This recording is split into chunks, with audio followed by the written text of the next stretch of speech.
Hello दोस्तों, नमस्ते। आज से हम शुरू करेंगे वापस से इंग्लिश लर्निंग का जो हमने यूट्यूब चैनल बनाया था, जहाँ से हम इंग्लिश सीख सकते हैं आसानी से। देखिए, बहुत सारे कन्फ्यूज़न होते हैं। हमने काफ़ी समय पहले इंग्लिश लर्निंग का एक यूट्यूब चैनल खोला, जिसके माध्यम से हम इंग्लिश सीखा रहे थे। बीच में कुछ रीजंस की वजह से हमने इंग्लिश लर्निंग का जो चैनल था उसको स्टॉप किया था। अभी वापस से रीस्टार्ट किया है। हम मिलके इंग्लिश सीखेंगे और मैं आपको बताऊंगा कि हम किस प्रकार से इंग्लिश को सीख सकते हैं। देखिए, काफ़ी लोगों को ये परेशानी होती है और हम कई सेक्टर्स में होते हैं, या फिर हम कॉम्पिटिटिव एग्जाम्स की प्रिपरेशन कर रहे होते हैं, या फिर स्कूल में हो, या फिर किसी डिपार्टमेंट में जॉब कर रहे हो। इंग्लिश की ज़रूरत होती है और इसीलिए हम इंग्लिश कोर्स को फ्री में यूट्यूब चैनल के माध्यम से आपको प्रोवाइड कराएंगे। आप यहाँ से सीक्वेंस वाइज 0 लेवल से अंग्रेजी को सीख सकते हैं बहुत ही आसान तरीके से। देखिए, कहीं कहीं हमको हर चीज आती है, लेकिन उसका सही ज्ञान नहीं हो, सही नॉलेज नहीं हो, तो हम उसको अप्लाई नहीं कर सकते, है ना। तो उसी चीज को मैं sequence wise, word to word, किस प्रकार से सेंटेंस बनाए जाते हैं, क्या किया जाता है, किस प्रकार से पढ़ा जाता है, वो सारी चीजें यहाँ पे डिस्क्राइब करेंगे। मैं यहाँ पे आपको एक्सप्लेन करूंगा बहुत सारी चीजें, तो आप हमारे साथ इस चैनल पे जुड़े रहिएगा। हम बहुत सारी चीजें सीखेंगे, इंग्लिश को सीख के ही यहाँ से जाएंगे। और मैं आपको हर चीज को आसान करने की कोशिश करूंगा। किसी भी चीज को आसान बनाया जा सकता है। वो कहते हैं ना, where there is a will there is a way, जहाँ चाहे वह रहा है। यानी कि हम आराम से हर चीज को अगर हम चाहते हैं तो सीख सकते हैं। तो चलिए जानते हैं इंग्लिश का बेसिक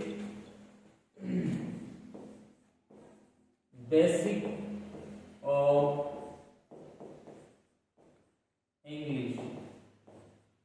देखिए, बेसिक लेवल से हम यहाँ से स्टार्टअप करेंगे और जहां तक हमें सीख नहीं जाते तब तक हम यहाँ पे आपको सारी क्लासेस प्रोवाइड कराएंगे 1 बाय 1 करके। अब बेसिक ऑफ इंग्लिश का मतलब होता है जहां से एबीसीडी के बाद से हमको स्टार्ट करना है, यानी कि एबीसीडी हमें आती है, 0 लेवल से स्टार्टअप करनी है। अंग्रेजी को पढ़ना है, सीखना है और प्रॉपर तरीके से हमको आनी चाहिए। तो बेसिक ऑफ इंग्लिश में कुछ चीजें हम यहाँ पे डिस्क्राइब करेंगे। जैसे एक बात करते हैं, हमने नाम सुना होता है अक्सर ग्रामर। ग्रामर का नाम सुना है। एक होता है लिटरेचर, है। तो ग्रामर तो अक्सर हम सुनते रहते हैं, लिटरेचर का भी कहीं कहीं हमें थोड़ा बहुत ज्ञान होता है, कहीं कहीं सुना होता है। जैसे ग्रामर को हम हिंदी में कहते हैं व्याकरण, है ना, व्याकरण कहेंगे। उसी प्रकार से लिटरेचर को क्या कहेंगे? साहित्य।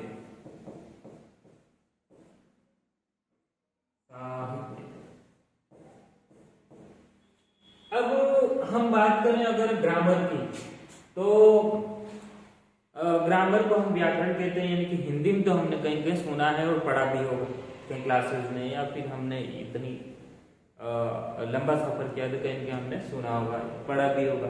तो हिंदी में तो हमने पढ़ा ही है। अब बात आती है लिटरेचर की। लिटरेचर यानी कि साहित्य। साहित्य भी सुना है, वर्ड नया है लिटरेचर, तो लिटरेचर को भी जान लेंगे। पहले एक बार इसके बारे में देखते हैं लिटरेचर क्या है। लिटरेचर की अगर बात करें तो लिटरेचर हमने सुना होता है, जैसे कि साहित्य में बहुत सारे कवि होते हैं, निबंध और इस प्रकार की जो भी चीजें, तो इंग्लिश में उस प्रकार की चीजें होती है। जैसे कि इंग्लिश की हिस्ट्री, जैसे ड्रामा हो गया, है ना, पोएट्री हो गया, और फिक्शन वगैरह हो गया, है ना, और बहुत सारे एरा होते हैं, post modern era, modern era, model era, है ना, और अमेरिकन लिटरेचर। इस प्रकार के जो भी, मतलब उसको भी डिटेल में हम पढ़ेंगे, इसको बाद में पढ़ेंगे। पोएट्री, ड्रामा, फिक्शन, है ना। तो ये सारी चीजें होती है, जो स्टोरी वगैरह होती है, तो ये किस में आता है? ये अपने आता है लिटरेचर। अब बात करते हैं लिटरेचर को तब पढ़ सकते हैं। जैसे कि कोई किसी लेखक की किसी जो राइटर है उसकी कहानी पढ़नी है या उसके बारे में पढ़ना, जैसे कि रविंद्रनाथ टैगोर जिन्होंने इंग्लिश में काफी सारे चीजें लिखी, तो अगर उनके बारे में पढ़ना है तो हमको पढ़ने के लिए वो चीज आनी चाहिए, क्या, इंग्लिश पढ़ना आना चाहिए, रीडिंग करना आना चाहिए, समझना आना चाहिए। तो वो चीज कैसे होगी, उसी के लिए हम देखेंगे। अगर हमको रीडिंग करना आता है तो फिर लिटरेचर पढ़ना आसान हो जाता है, लेकिन अगर हमको रीडिंग करना ही नहीं आता है, सेंटेंस क्रिएट करना ही नहीं आता है, तो हमको ये चीजें समझना मुश्किल होगा। तो हम उस चीज को आसान करने के लिए क्या किया जाना चाहिए, तो लिटरेचर पढ़ने के लिए हमको क्या पढ़ना पड़ेगा, पहले ग्रामर। पहले हम ग्रामर पढ़ेंगे, उसके बाद हम लिटरेचर पढ़ेंगे।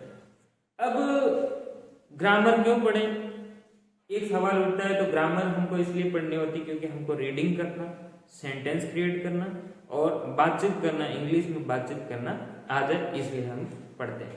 तो चलिए जानते हैं ग्रामर। सबसे पहले हम क्या पढ़ेंगे, ग्रामर।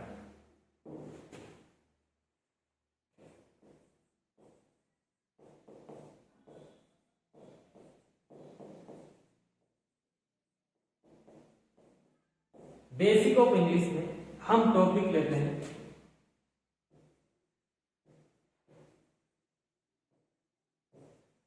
ग्रामर। ग्रामर पढ़ेंगे। ग्रामर को हम पहले देखते हैं, जैसे सबसे पहले हमें ग्रामर को पढ़ने के लिए भी कुछ चीजें बेसिक क्लियर होना चाहिए। बेसिक की बात करें, जैसे हम पढ़ते हैं ए से लगाकर जेड तक, ये होता है एक अल्फाबेट। अल्फाबेट ये क्या होता है, ए से लगाकर जेड तक जो भी होता है वो एक अल्फाबेट में देखा जाता है। उसके बाद ए से लगाकर जेड तक जितने भी जो होते हैं उसको क्या कहते हैं हम, लेटर्स। एक अल्फाबेट में 26 लेटर्स होते हैं। लेटर्स के बाद हम बनाते हैं, लेटर्स से क्या बनाते हैं, वर्ड्स। वर्ड्स से हम बनाते हैं फ्रेजेस, और फ्रेजेस से बनता है सेंटेंसेस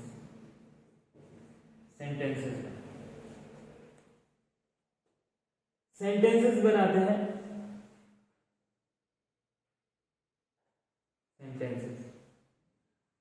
तो यहां तक हमारी बात क्लियर हो गई।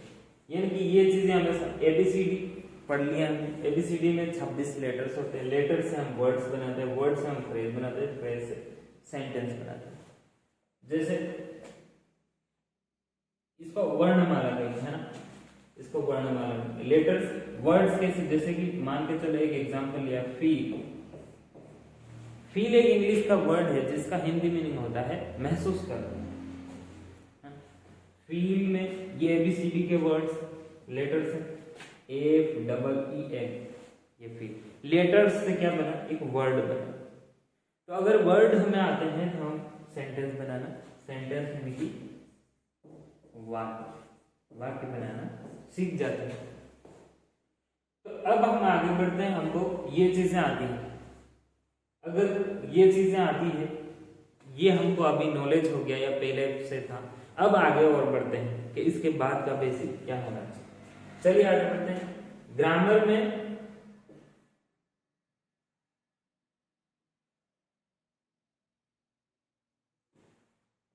अब हमारा टॉपिक डायरेक्टली बेसिक में हम डाल देते हैं।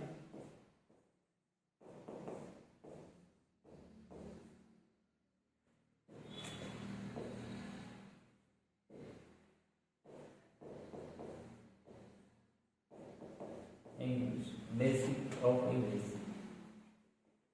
टॉपिक होगा ग्रामर। ग्रामर को हम हिंदी में कहते हैं व्याकरण। देखिए हिंदी हम बीच बीच में लेंगे साथ में, क्योंकि कुछ चीजें रिलेट करने के लिए हमें हिंदी की जरूरत पड़े, तो हम उस समय इसका प्रयोग करेंगे। व्याकरण, हिंदी में इसको व्याकरण कहते हैं। अब जैसे ग्रामर हमने लिया, सिर्फ ग्रामर से क्या होगा, यानी कि क्या क्या पढ़ना पड़ेगा और किस तरीके से पढ़ना पड़ेगा, रूल्स रेगुलेशन उसमें अप्लाई होगा, तो हम सेंटेंस बनाना, रीडिंग करना, सारी चीजें, वर्ड सीखना, सब सीख जाएंगे। तो आपके पास वर्ड्स आपको डेली सीखने चाहिए, कुछ कुछ वर्ड्स, और उसके बाद हम बात करते हैं कंटेंट। कंटेंट क्या क्या कंटेंट्स, ठीक है। कंटेंट्स में पहले लेते हैं, पहले नंबर पे होगा नाउन, नाउन्स। फिर दूसरा होगा प्रोनाउन, ठीक है। तीसरा होगा वर्ब, वर्ब्स ले ली। चौथा हो गया एडवर्ब्स, है ना। पांचवा हो गया adjectives,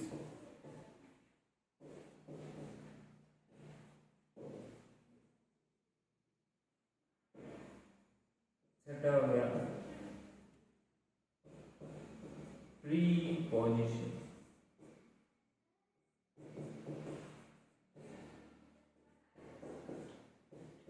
conjunction,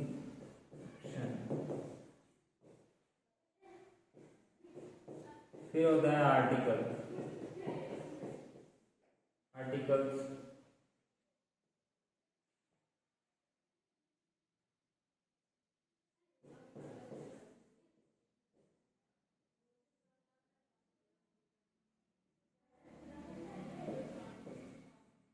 models, noun pronoun adverb, noun pronoun verbs, adverbs, adjective, preposition, conjunction, articles, modals, है ना।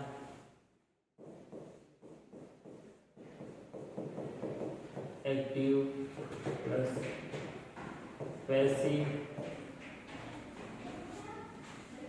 ये सारे वर्ड्स हम पढ़ते हैं और समझते हैं, लिखते हैं। अगर ये सारे टॉपिक्स हमारे क्लियर हो जाते हैं, उसके बाद हम बढ़ते हैं आगे। तो इनको हम डिटेल में पढ़ेंगे, नाउन्स का था, प्रोनाउंस का था, वर्ब्स का होगी, ये सारी चीजें हम डिटेल में पढ़ेंगे, एक एक को डिटेल में पढ़ेंगे, इसकी डेफिनेशंस लिखेंगे, तब जाके हमारी ये चीजें क्लियर होगी और हम सेंटेंस बनाना सीखेंगे। तो ये चीजें हैं, ये सारी हमें पढ़ने होंगी सेंटेंस बनाने के लिए और पढ़ने के लिए। तो चलिए आगे बढ़ते हैं। इनको हम जहाँ जहाँ हमें जरूरत पड़ेगी हिंदी में भी इनको बताएंगे, और जितना आसान हो सके उतने आसान लैंग्वेज में हम इसको समझाने की कोशिश करें। तो सबसे पहले हम लेते हैं नाउन। ये आप इसको नोट कर लेना या फिर इसका स्क्रीनशॉट लेके नोट कर देना, लेकिन इसको नोट करना जरूरी, नोट्स बनाना बहुत ही जरूरी है, रेगुलर प्रैक्टिस के लिए इसके रिविजन्स की जरूरत पड़ेगी। चलिए हम आगे बढ़ते हैं। सबसे पहला टॉपिक हमारा हो जाएगा नाउन। नाउन को देखते हैं, नाउन की डेफिनेशंस देखते हैं।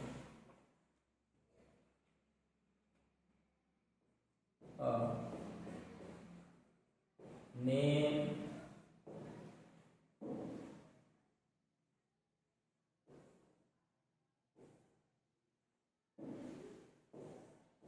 a name of any person, place, thing, animal,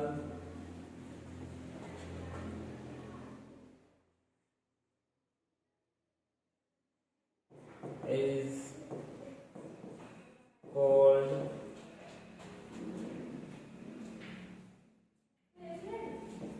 noun. It is also called a naming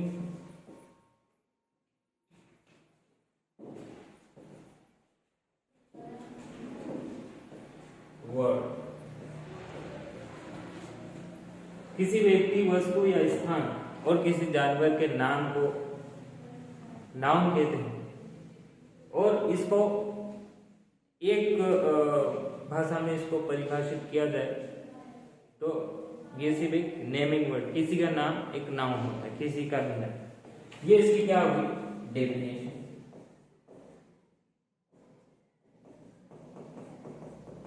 क्या होगी इसकी डेफिनेशन।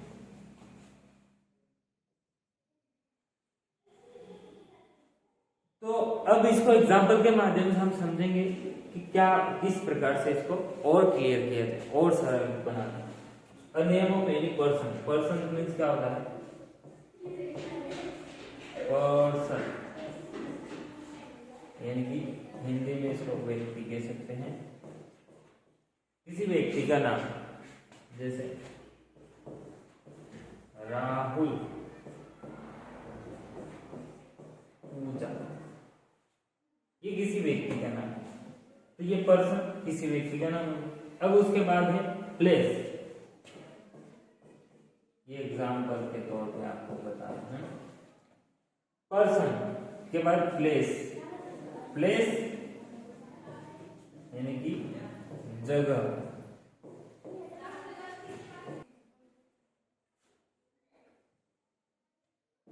मान के चलो स्कूल, हवा महल,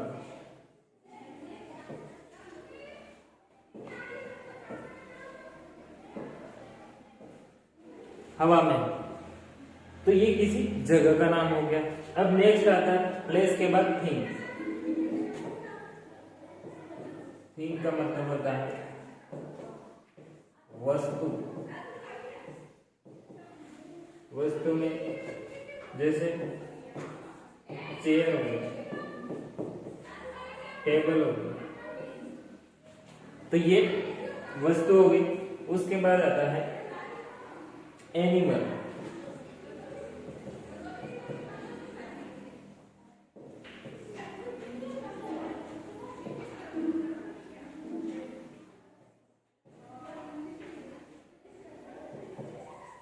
एनिमल, एनिमल मतलब जानवर, कोई सा भी जानवर, जैसे